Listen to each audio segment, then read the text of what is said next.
मेरा नाम विक्रम है और जो कहानी मैं आपको बताने जा रहा हूँ वो एक सपना नहीं बल्कि हकीकत है। ये बात पिछले साल की है जब मैंने दिल्ली के एक इंजीनियरिंग कॉलेज में एडमिशन लिया था।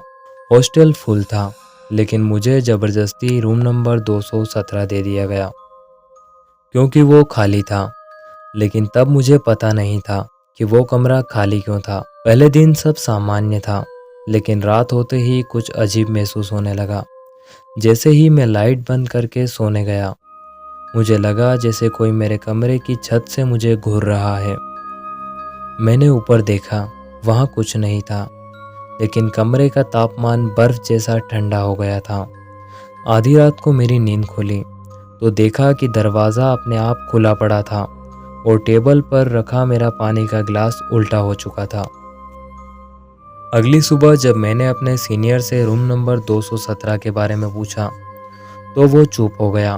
फिर धीरे से डरते हुए बोला, तू उस कमरे में ही रह रहा है भाई, वहाँ मत रहना। 3 साल पहले उस कमरे में एक स्टूडेंट ने फांसी लगा ली थी। उसका नाम था राजन। कहा जाता है कि उसकी आत्मा आज भी वहीं है। रात के 3 बजे वो लौटता है।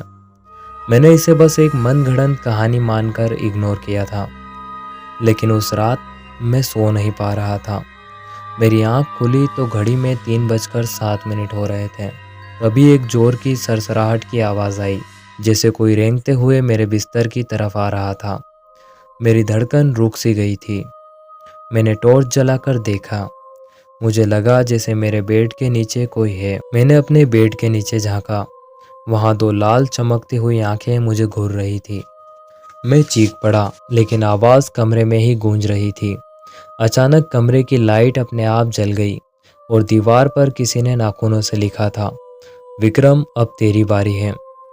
तभी मेरे कमरे की खिड़की अपने आप खुलती है और एक परछाई मेरे कमरे में घुस आती है। उस परछाई के बाल जल रहे थे और आंखें काली और मुंह से धुआं निकल रहा था। वो मेरी तरफ बढ़ी और उसके ठीक पास आने पर मुझे कुछ दिखा। उसके गले में वही आईडी कार्ड था जो मुझे कल सुबह लैंडिंग पर पड़ा मिला था। दरअसल वो आईडी कार्ड राजन का था जिसे मैंने उठाकर अपने कमरे में रखा था। मैं उसे देखकर बेहोश हो गया। सुबह जब आंख खोली तो मैं हॉस्टल के ग्राउंड में था। किसी ने मुझे खींचकर वहां फेंक दिया था। रूम नंबर 217 फिर से खाली हो चुका था और तब से लेकर आज तक कोई भी छात्र वहां 2 रात से ज़्यादा नहीं टिक पाया। क्या तुम भी कभी किसी ऐसे कमरे में रहे हो जहां तुम्हें लगने लगे कि कोई है?